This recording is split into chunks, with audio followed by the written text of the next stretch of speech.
오늘 그리스도의 몸된 교회를 섬기려면 이런 제목으로 에베소서 4장 17절에서 24절 말씀을 함께 나누도록 하겠습니다. 우리는 어제 말씀을 통해서 생각나시는지 모르겠는데 어제 말씀을 통해서 우리가 그리스도의 몸의 각 지체임을 보았습니다. 그래서 우리가 그리스도의 몸의 교회죠. 교회의 각 지체로서 교회에서 받은 은사와 직분을 따라서 그리스도의 몸인 교회를 위하여 봉사하고 섬겨야 한다 하는 사실을 들었습니다. 여기서 강조하는 것은 우리가 그리스도의 몸의 각 지체다. 그래서 각 지체의식을 가지고 섬기고 봉사해야 된다 하는 사실이었습니다. 정말 그렇습니다. 믿는 우리는 참 우리 자신만을 위해서 존재하는 존재가 아니고 또 그렇게 해서도 안 됩니다. 우리 믿는 우리는 그리스도의 몸인 교회의 지체로서 그리스도의 몸된 교회를 이렇게 지체의식을 가지고 섬겨야 합니다. 그렇게 함으로써 우리 그리스도의 교회를 섬김으로써 우리가 그리스도를 섬기게 되는 것이죠. 다시 말해 우리가 주님의 몸의 각 부분이라는 것도 우리가 몸의 각 부분으로서 그리스도의 몸인 교회의 각 부분으로서 기쁨을 가지고 맡은 직분을 감당해야 하는 것입니다. 이런 지체된 기쁨, 주님의 지체로서 교회를 섬기는 것을 기쁨으로 또 감사함으로 감당하는 우리 부르심의 가족들이 될 수 있기를 간절히 소망합니다. 교회를 섬긴다라기보다 우리 주님을 섬긴다. 우리 주님 머리 되신 주님을 몸의 각 부분으로서 섬긴다 하는 이런 지체의식과 교회의 머리가 주님이심을 믿는 그런 믿음이 있어서 섬김과 직분 감당함을 감사함으로 하는 우리가 되기를 진심으로 소망합니다. 오늘 본문은 이렇게 그리스도의 몸의 지체로서 어떻게 그리스도의 몸된 교회를 섬겨야 하는지를 구체적으로 말씀해 주십니다. 우리가 그리스도의 몸의 지체, 교회의 지체로서 어떻게 그리스도의 몸된 교회를 섬겨야 하는가?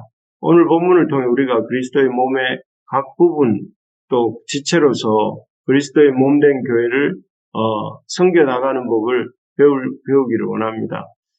우리가 그리스도의 몸의 부분으로서 그리스도의 몸된 교회를 섬기기 위해서는 무엇보다 먼저 이방인의 삶으로 돌아가지 말아야 된다. 이렇게 말하고 있습니다. 여기 17절을 제가 읽어드릴까요? 그러므로 내가 이것을 말하며 주 안에서 증언하노니 이제부터 너희는 이방인이 그 마음에 허망한 것으로 같이 행하지 말라. 에베소 성도들은 한때 이방인이었던 사람이었고 또 지금도 이방인 가운데 거하고 있지 않습니까? 그래서 참 언제든지 조금만 어려워지고 힘들어지면 이전의 삶으로 돌아갈 만한 환경이었고 또 그 가능성이 있는 상태였습니다. 그러나 이제는 그렇게 해서는 안 된다는 것이죠. 왜냐하면 이방인같이 행하지 말아야 되는 이유가 무엇이냐면은 이방인이 그 마음에 허망한 것으로 행하고 있기 때문에 그렇습니다. 마음에 허망함으로 행한다. 이게 무엇일까요? 여기 18절에 그 무가 설명이 나옵니다. 마음에 허망한 것으로 행함이 어떤 것이냐면은 총명이 어두워지고 18절입니다. 그들 가운데 있는 무지함과 그들 마음이 굳어짐으로 말미암아 하나님의 생명에서 떠나 있도다. 하나님의 생명에서 떠나 있는 상태. 그래서 총명이 어두워지고 무지하고 또 마음이 굳어져 있는 그런 상태가 이방인의 허망함을 행하는 상태다 하는 것입니다. 그러면 이런 상태가 된 것일까요? 이방인들의 이런 상태의 원인이 무엇일까요? 총명이 어두워지고 또 총명이 어두워진다는 말은 생각이 어두워진다는 말이죠. 생각이 어둡고 무지하고 마음이 굳어 있고 그래서 하나님을 떠나 있는 상태로 이렇게 살게 된 것일까요? 이 이유는 바울의 또 다른 서신인 로마서 1장 21절에서 이렇게 적고 있습니다. 이방인의 이 허망한 상태의 원인에 대해서 제가 읽어드릴게요. 로마서 1장 21절입니다. 하나님을 알되 하나님을 영화롭게도 아니하며 감사하지도 아니하고 오히려 그 생각이 허망하여지며 미련한 마음이 어두워졌나니. 여기에 보면 사람들의 이방인들의 생각이 허망해지는 이유에 대해서 하나님을 알되 하나님을 영화롭게도 아니하고 감사하지도 아니하기 때문이다 이렇게 되어 있습니다. 즉 하나님이 참 알만한 것들을 이 여러 가지 것들에 이렇게 담아 두셨어요. 그래서 예를 들면 자연 만물, 질서 있게 돌아가는 어떤 자연 만물이나 또 참 늘 우리에게 선한 것을 지향하도록 만드는 인간의 양심이나 또 참 늘 흥망성쇠를 거듭하면서 영원한 나라를 기다리게 만드는 인간의 역사 등을 통해서 하나님이 계시구나, 하나님 나라가 있겠구나 하는 생각을 이렇게 알게 해주시고 보여주십니다. 하지만 그런 것을 하나님을 알만한 것을 보여주시지만 그리고 또 그런 것들을 통해서 하나님의 존재에 대해서 압니다. 그렇지만 하나님의 존재를 인정하지 않고 하나님께 감사하지 않는 그것이 결국은 사람의 마음을 참 허망하게 또 어두운 생각에 빠지게 만든다 하는 것입니다. 그렇지 않습니까? 존재의 근원을 탐구하는 철학을 볼 때나 또 너무나 질서 있게 참 질서정연하게 돌아가는 천지 만물을 볼 때나 끊임없이 신을 찾고 인생의 의미를 찾는 우리 사람들을 볼 때에 우리는 참 무언가 참 질서를 만드신 더 질서 있는 존재 또 정말 우리로 하여금 근원에 대한 관심을 갖게 하는 그 어떤 존재 또 그리고 우리 삶의 의미를 주시는 어떤 존재가 있지 않을까 이렇게 인정할 수밖에 없지 않습니까? 그리고 이런 갈급함에 대해서 또 여러 가지 경로들을 통해서 신의 존재를 하나님의 존재를 우리가 알 수가 있습니다. 하지만 그런 증거에도 불구하고 참 믿지 않는 사람들, 이방인들은 하나님을 인정하기 싫어하고 또 하나님을 존재를 인정하고 영화롭게 하려고 하지 않습니다. 그저 참 하나님이라는 단어 자체를 싫어합니다. 그래서 결과 총명이 어두워지고 생각이 어두워지고 자꾸만 하나님이 계신데도 인정하지 않으니까 이 세상에 무슨 의미가 있는가 하면서 생각이 어두워지고 또 무지하게 되고 더 이렇게 그 하나님 자리에 다른 것들을 놓다 보니 무지하게 하나님을 섬길 그 자리에 온갖 금은 형상으로 된 참 사람과 짐승의 형상을 섬기게 되고 그렇지 않습니까? 그래서 우리가 그리스도의 몸의 지체가 된 믿는 자가 해야 될 일은 무엇보다 먼저 이방인들처럼 하나님을 인정하기 싫어하는 이방인처럼 행하지 말고 범사의 하나님을 인정할 줄 알아야 된다 하는 것이죠. 그래서 이 세상 만물이 어쩌다 보니 생겨난 것이 아니라 인생이 어쩌다 보니 생겨난 것이 아니라 하나님의 선하신 계획 속에서 우리가 존재하게 되었고 또 존재하고 있음을 범사에 이렇게 인정하면서 그렇게 사는 것이 첫 번째다 하는 것입니다. 그렇습니다. 우리가 교회 생활을 하기에 앞서서 주님의 몸된 교회를 지체로서 섬기는 것에 앞서서 무엇보다 중요한 것은 우리가 하나님을 인정하는 것입니다. 하나님을 인정하고 날마다 하나님의 그 하나님 되심을 이렇게 인정하고 감사하고 또 하나님 앞에 참 살아가는 것 이것이 첫 번째입니다. 두 번째로 우리가 그리스도의 몸의 한 부분으로서 그리스도의 몸된 교회를 섬기기 위해서는 범사의 하나님을 인정하는 자가 되는 것과 아울러서 우리가 예수 안에 있는 그 진리의 가르침을 받고 열심히 배워야 된다 하는 것입니다. 사실 그리스도인의 삶의 영역 또 그리스도인이 몸된 교회를 섬기는 영역에 있어서 가장 중요한 영역은 어디일까요? 가장 중요한 영역은 다른 데가 아니라 바로 우리 생각과 마음의 영역입니다. 그래서 예수님께서도 제자들과 마지막 식사를 하시면서 새 언약을 세우셨는데 그 새 언약의 내용이 무엇이었습니까? 그 새 언약의 내용은 무엇인가 하면은 믿는 자들의 마음 속에 새 마음을 주시겠다 하는 것이죠. 새 마음, 새 언약을 주시는데 그 새 생각과 새 영을 부어주시겠다 하는 것이었습니다. 그래서 이 새 마음과 새 영이 그만큼 중요하다는 것을 하나님의 자녀로 살아갈 때에 제일 중요한 것이다 하는 것을 이렇게 보여주시고 또 보여주시는 장면이고 실제로 중요하죠. 그래서 이 새 마음과 새 영을 받음으로 제자들이 주님이 가신 그 길을 또 그 삶을 따라 살 수 있게 된 것이죠. 그런데 이 새 마음과 새 영을 주시는 방법이 무엇입니까? 그것은 바로 예수님이 주신 진리의 말씀을 가르침을 받는 것입니다. 그래서 여기 오늘 본문에도 보면 그렇게 되어 있습니다. 20절, 21절에 보니까 오직 너희는 그리스도를 그같이 배우지 아니하였느니라. 진리가 예수 안에 있는 것 같이 너희가 참으로 그에게서 듣고 또한 그 안에서 가르침을 받았을진데, 이 말은 받았지 않느냐 이런 말이죠. 그러니까 예수 안에 있는 진리를 너희가 그에게서 듣고 사도들인데 직접적으로는 사도들이지만 예수님으로부터 듣고 또한 그 안에서 가르침을 받았지 않느냐 이렇게 묻는 것이죠.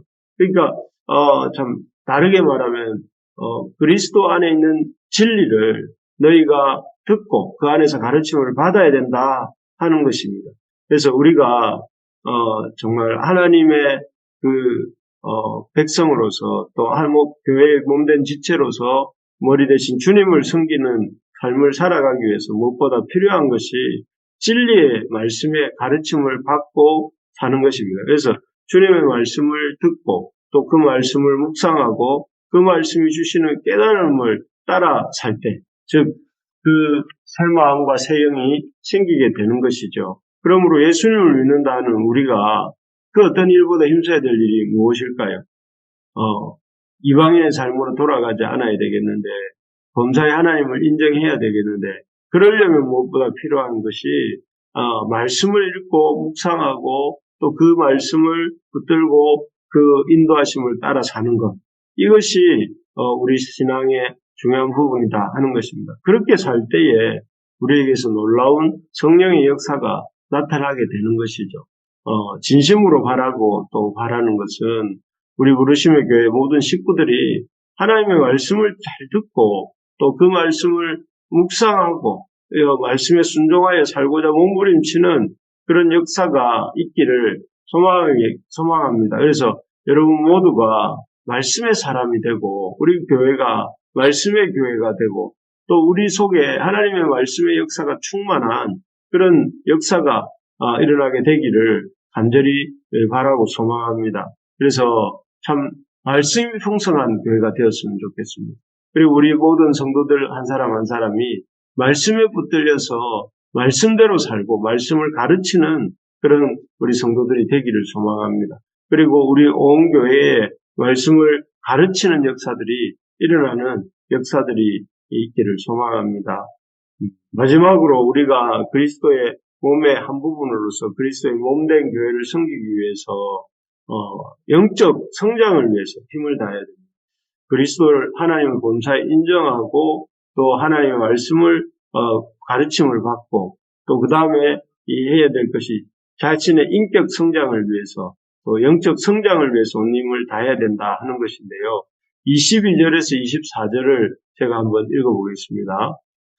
너희는 유혹의 욕심을 따라 썩어져가는 구습을 따르는 옛사람을 벗어버리고 오직 너희의 심령이 새롭게 되어 하나님을 따라 의와 진리의 거룩함으로 지으심을 받은 새 사람을 입으라 이렇게 되어 있습니다. 너무나 잘 알고 있는 또 알려져 있는 이 구절인데요. 여기에 보면 바울은 에베소 성도들에게 영적 성장을 이루기 위해 적극적으로 이제 옛날 사람은 벗어버리고 옛날에 참 잘못된 습성들은 가지고 있는 옛 사람은 벗어버리고 또 온 힘을 다해서 이 적극적으로 의와 진리와 거룩함으로 지음받은 새 사람을 입으라 이렇게 말합니다. 여러분 마치 얼마 전에 아시안 게임이 끝났는데 마라톤 선수가 거기에 나오는 선수들을 보면 이런 모습 옛사람 벗어버리고 새사람 입는 모습이 잘 나오는 겁니다. 예를 들면 마라톤 선수가 좋은 성적을 내야 되는데 그러려면 어떻게 해야 됩니까? 그게 막 10kg 가방 메고 또 힘든 물건 들고 이렇게 달리지 않지 않습니까? 그들은 좋은 성적을 내기 위해서 모든 것을 다 벗어버립니다. 오직 가벼운 운동복, 상하의만 입고 아주 이렇게 가벼운 운동화를 신고 온 힘을 다해서 달려가지 않습니까? 바로 이것이 믿는 우리가 참 주님을 닮은 인격을 이렇게 덧입는 방법이다 하는 것을 바울이 말하고 있는 거죠. 그래서 옛사람, 구습을 따라가는 옛사람을 벗어버리고 그 구습이라는 게 뭐냐면 유혹의 욕심을 따라 썩어져가는 구습이죠. 요즘으로 치면 이렇게 주님을 따르는데 불필요한 습관들을 벗어버리라는 거예요. 예를 들면 지나친 SNS 활동이나 또 유튜브나 또 아니면 지나친 유흥 또 이렇게 지나친 게으름 이런 것들을 버려야 된다 하는 것이죠. 버려버리고 그리고 적극적으로 이렇게 우리가 주님을 닮아가는 일에 도움이 되는 습관들을 만들어야 돼요. 기도하는 것, 또 성경 읽는 것, 또 교제하는 것, 믿음의 교제를 하는 것, 뜨겁게 예배하는 것, 또 이렇게 이 시간 날 때 이 신앙서적을 읽는 것, 또 섬기고 봉사하는 것, 이런 것들은 참 의지적으로 습관을 만들어 가지 않으면 안 되는 것이죠. 그렇게 의지적으로 하나님의 이 좋은 습관들을, 공동체를 섬기는 습관들을 가질 때 우리가 그리스도의 몸의 각 부분으로서 그리스도의 몸된 교회를 섬길 수 있게 된다 하는 것이죠. 정리하겠습니다. 그리스도의 몸된 교회를 우리가 기쁨으로 섬길 수 있기를 원합니다. 기쁨으로 섬기기 위해서는 해야 될 3가지를 말씀드렸습니다. 첫째는 이방인의 허망한 삶으로 돌아가서는 안 된다. 그래서 이방인들의 둘러싸여 살고 있으므로 늘 주위에서 범사에 하나님을 인정하고 하나님의 관점으로 또 하나님의 말씀으로 세상을 해석하는 우리가 되어야 된다. 그래서 하나님의 말씀을 가까이 해야 된다는 것이. 두 번째로는 우리가 하나님의 말씀대로 살려고 애써야 된다. 이를 위해서 진리의 가르침을 받고 열심히 배워야 된다. 그래서 그 진리의 말씀을 듣고 묵상하고 또 그 말씀대로 살아야 된다 말씀드립니다. 세 번째가 그리스도의 몸된 교회를 섬기기 위해서 우리가 영적 성장을 위해서 적극적으로 힘써야 된다 하는 것입니다. 그런 우리가 되기를 소망합니다.